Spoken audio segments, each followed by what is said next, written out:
ખ્રિસ્તીના મુસલમાનના વિષયને બહુ સીધો સંપર્ક કરવાની જોડવાની બહુ જરૂર નથી, બે અલગ વિષય છે.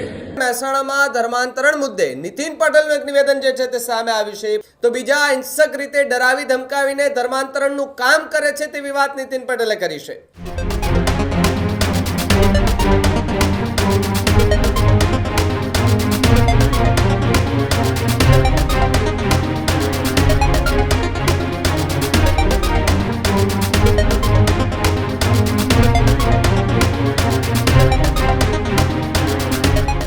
સમાચારોમાં આગળ વાત ધર્માંતરણના મુદ્દાને લઈને કરીએ તો છેલ્લા કેટલાય દિવસથી આ મુદ્દો જે છે તે ખૂબ ચર્ચામાં આવ્યો છે. આ પહેલા સુરતની અંદરથી એક મોટું રેકેટ આખું ઝડપાયું હતું. એક આચાર્ય કે જે ધર્માંતરણ આખું ચલાવતો હતો, કેટલી દીકરીઓને ફસાવી લે પછી એમના પરિવારને ધર્માંતર કરાવતો હતો. એની વચ્ચે અત્યારે મહેસાણામાં ધર્માંતરણ મુદ્દે નીતિન પટેલનું એક નિવેદન જે છે તે સામે આવ્યું છે. પૂર્વ નાયબ મુખ્યમંત્રી નીતિન પટેલનું એક નિવેદન જે છે તે સામે આવી રહ્યું છે.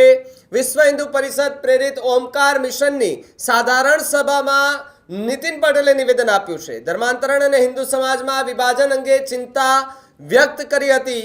તો સાથે જ ખ્રિસ્તી મિશનરી એ ફોસલાવીને બહુ ચાલાકીથી ધર્માંતરણ કરાવતા હોવાનો આરોપ લગાવ્યો છે.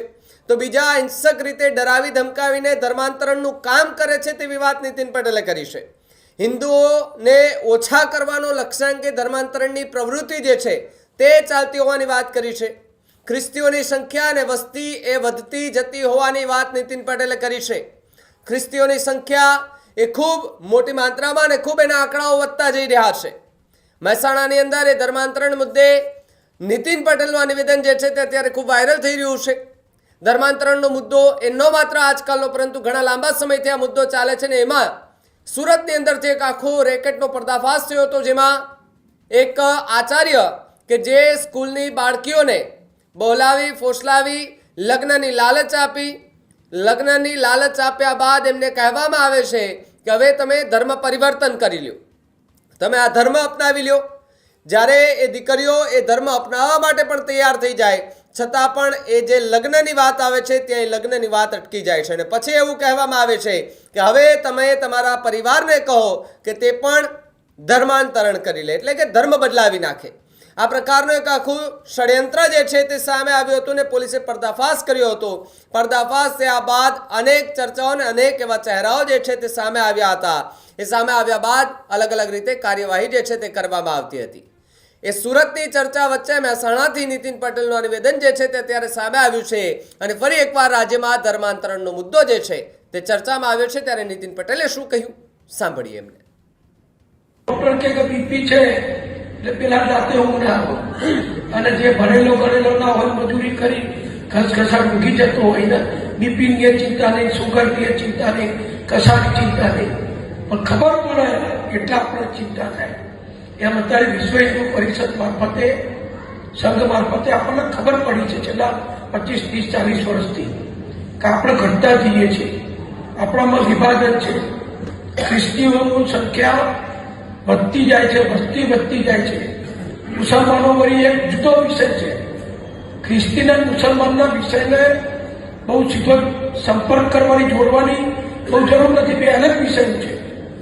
એક આતંકવાદીઓનો પક્ષ છે, દેશદ્રોહીઓનો પક્ષ છે, હિંસક લોકોનો પક્ષ છે અને એક ફોસલાઈ હાથ ફેરવી પટાઈ અને ધર્માંતર કરાવનારા લોકો છે. બેનું લક્ષ્ય તો એક જ છે કે હિન્દુઓ ઓછા કરવા, હિન્દુ ધર્મ ઉપર આપણે વર્ચસ્વ જમાવવું. આ વર્ચસ્વ જમાવવા ક્રિશ્ચિયન મિશનરી એ બહુ સિફતપૂર્વક બહુ એ સલુકાઈથી એ ધર્મ પરિવર્તનનું કામ કરે છે. કપડા આપે, ભણાવે, દવાખાનું કરે, નિશાળ કરે, હોસ્ટેલો કરે અને પેલા લોકો એમની રીતે હિંસક રીતે એક જ વાત કરી એમનું કામ કરે છે. એટલે બે પરિબળો સામે લડવાનું છે, પણ બે પરિબળો સામે લડવાની સ્ટ્રેટેજી મારી દ્રષ્ટિઓ હું બહુ મોટો અભ્યાસ ચિંતક નથી, પણ સામાન્ય બુદ્ધિથી કહું છું કે બેની સામે લડવાની આપણી સ્ટ્રેટેજી જુદી જુદી હોઈ શકે. એકની સામે એના જેવું જ સેવાકીય કામ એના જેવું શિક્ષણનું કામ, એના જેવું શાળાઓનું કામ એ કરીને આપણા લોકોને આપણામાં જાળવવાના છે. બીજાની જોડે તો બીજાની સામે આપણે વ્યક્તિગત નાગરિક તરીકે તો બહુ ના કરી શકીએ. એ સરકારનું કામ છે, સંરક્ષણ દળોનું કામ છે. અને અત્યારે આપણી ભાજપની સરકાર આવ્યા પછી દિલ્હીમાં બહુ બેખૂબી રીતે બધું ચાલી રહ્યું છે. તમે જુઓ નક્સલવાદ એ તારી વાત નથી.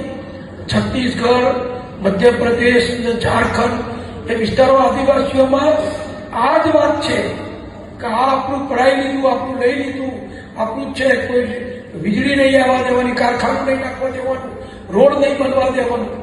અને નક્સલવાદ એ ડાબેરીઓ.